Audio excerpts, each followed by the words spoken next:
Wisdom. Thank you so much for agreeing to talk to us about the precious prize and to talk to us about the topic raised in the book about money and debt. And I'm so glad that you are the person that's talking about this topic specifically because you are in accounting and finance and have been doing it over 40 years, both as a civilian and in the military. So before we get started, I want to say welcome. Well, thank you very much, Dr. Williams. I appreciate your inviting me.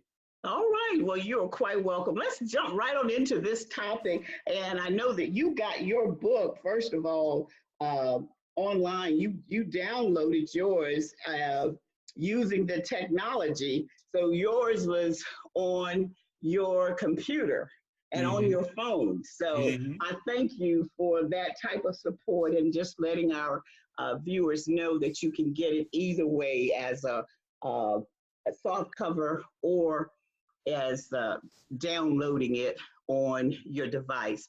But my first question, our main character, Joya, had to deal with her feelings about money. How can we have a healthy attitude about money?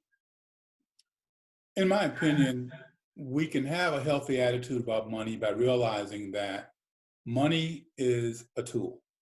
It's something that you use to get something else. You can't eat money. You can't sleep on money. You can't drink money. If you're going to have anything that you need in this life as far as being able to buy food or clothes or shelter or transportation, you must use money to do it. So my opinion is that money is a tool. We have to become wise in how we use our tools. Just as a skilled carpenter or other craftsman learns how to use their tools skillfully to construct that which they're building, we need to learn how to be skillful in how we handle and manage money.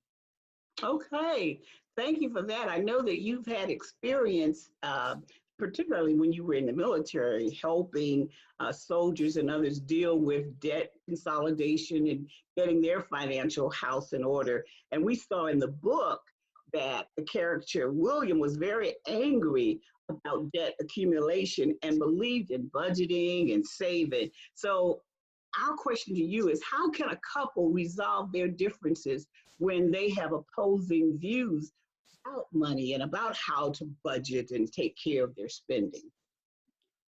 I've given this question a lot of thought, and I think that the best way that one can see any type of resolution is through straight, honest, open communication. Each couple, each member in that group, in that relationship needs to be able to, without feeling any level of being pressed, to be able to express their thoughts and feelings. In other words, it has to be one of those non-attribution conversations. It can't be a conversation where one brings up whatever it is you said 17 years from now and try to beat you about the head and shoulders with it. This is an honest and discovery type question and answer thing that would have to happen between the two people, where one is very controlling about money and the other is not as intense about money, but they more or less like to spend it. They need to be able to communicate with each other so that both people can accommodate the other. As a person who agrees that a budget is good and who agrees that you don't want to get into a lot of debt, I have to admit that for me, I had to recognize if I'm going to get what I need to get with what little bit that I have, I had to use debt. And having to use debt, I had to use budgets because I had to make sure that I budgeted for those payments that had to go out to cover that which I bought with debt. So there has to be a balance and there has to be an understanding so that, yes, I might want to save money, but then is it going to cost me more money to save versus to pay off debt? Because you look at interest rates today. if you're getting a low return on your interest, it might be more realistic to pay off high credit card debt so that you can get those down. Because if you have credit card interest rate of 10, 12%, and your savings accounts are giving you no more than 3 or 4 at the most, then it might make sense to pay those debts off. On the other hand, as you budget, you make sure that you have paid those debts down and off. And as you see things coming, you try to put something aside if you can towards getting what you need to get. But the biggest thing that we have to keep in mind is you can't spend but $1 at a time. You can't spend that same dollar twice. So if you don't have but $10, that's all you can spend. So you need to figure out what's going to be more important for you to spend those $10 on, because when it's gone, it's gone. Yeah. I like that advice because, that's one of the major issues in marriages sometimes. Marital conflict is about that money. And we saw in the story in Precious Prize that, believe it or not, that Joya became a millionaire. And that's how exciting that was. But you can't, sometimes if you don't have a healthy attitude about money, that can be problematic. So what advice would you suggest for someone who comes into sudden wealth? What should they do? That's a good question. Again, an opinion of mine is that for one who comes into sudden wealth, first that they need to recognize is that they have to put into order the things that they're going to have to put that money out for. They have to remember the church. God allowed them that, so they must remember to take care of the church. That's the first. That the tithes, the offering, the first fruits. These are all the things we hear about in the scripture. Once they've done that, depending on how much it is, like in Joya's case, she had a nice amount. You might want to look at taking care of your debts. Okay. And then you might want to sit down with your spouse, your partner, and then work out, so what are we going to do with this? Again, this goes back to the same communication conversation I had earlier. Now you have plenty. You still have to think about how you're going to use it. You still have to plan it. You still have to budget it. No, the budget won't be as tight. Yes, you might be able to put more monies towards other things that you had to do without before.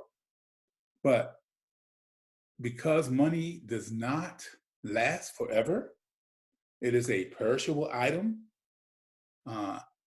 Again, like I said, you can't spend but $1 at a time. You can't spend that same dollar again.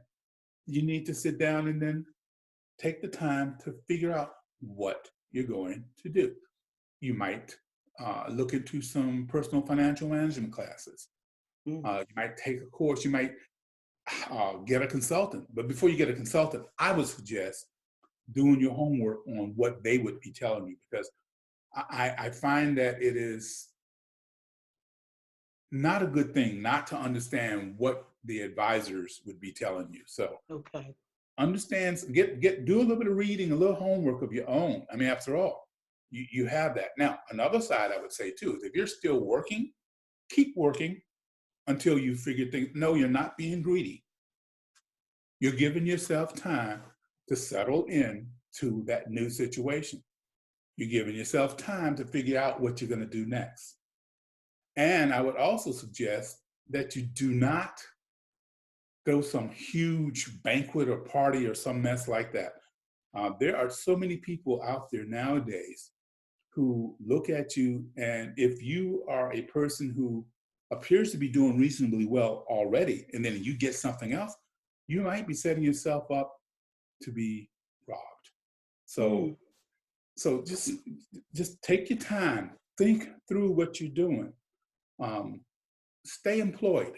That way you can go to work, do your job and everything like that. Look forward to the possibility of leaving it, maybe, yes. But at least you will have taken time to plan those things. So you've got to look at what your retirement is and was, what what your income had been, now what it's going to be, what's the tax effect going to be. You have all of these questions that you have to have answers for so that you can then plan. So That's those are my awesome. thoughts on that. That's awesome. This time has sped by. We're down to our last and our final question. So I was so thankful that you did mention, because this is a Christian novel. And that brings me to my final question. Besides what the world would do, what does a Christian do? How should a Christian handle their wealth? Based on what I've read in the scripture, and I thought before we would meet that I would go and look up some scripture and talk about it, but instead I'm just going to point to a couple of books. Luke has some interesting parables about money in it. Also, in Paul's letters to Timothy, he talked about money. We also saw or have heard that the scripture says the love of money is the root of all evil. You have to recognize that, again, money is a tool. So as a Christian, if you are blessed to have money and you're blessed to have the things that you need, and now you're blessed to have more than what you need, then be a blessing to others, because that's what God would have us do. Okay. Yeah. So in Timothy, there is a conversation about that where, again, if there's someone who is of wealth within the church, they're to be advised not to hoard it, not to hold on to it, but to help others with it. There's another story, and I mentioned this from Luke. I believe this story is where a person had these barns. He had all this harvest come in, and he decided to just build more barns. He tore down the old ones, built more barns, filled it with his harvest. And he was just sitting back there so gleeful, saying, hey, I've got everything.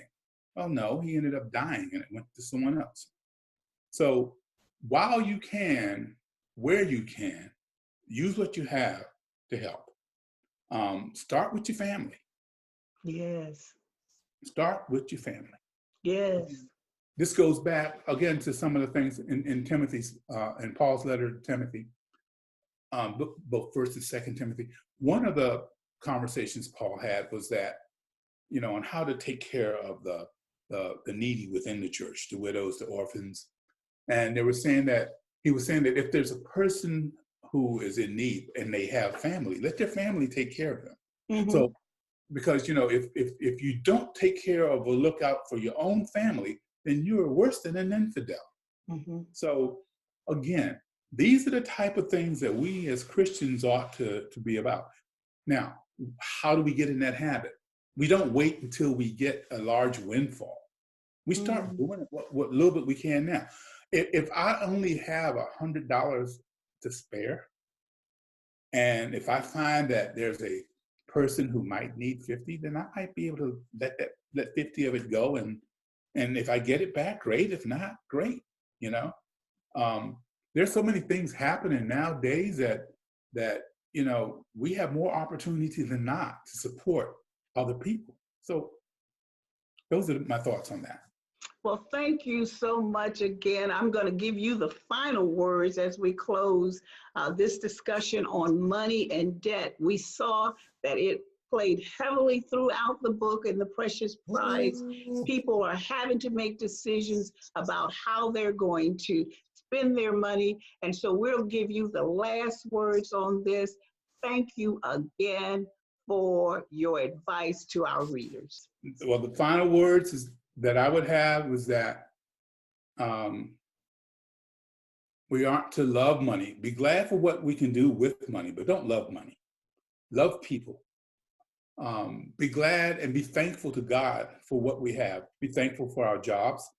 Be thankful for the fact that we can work honestly and rest. Be thankful for the fact that we've been blessed. And do what you can to help others, but start with your family. Start with your family. All right. That's it. All right. Thank you so much.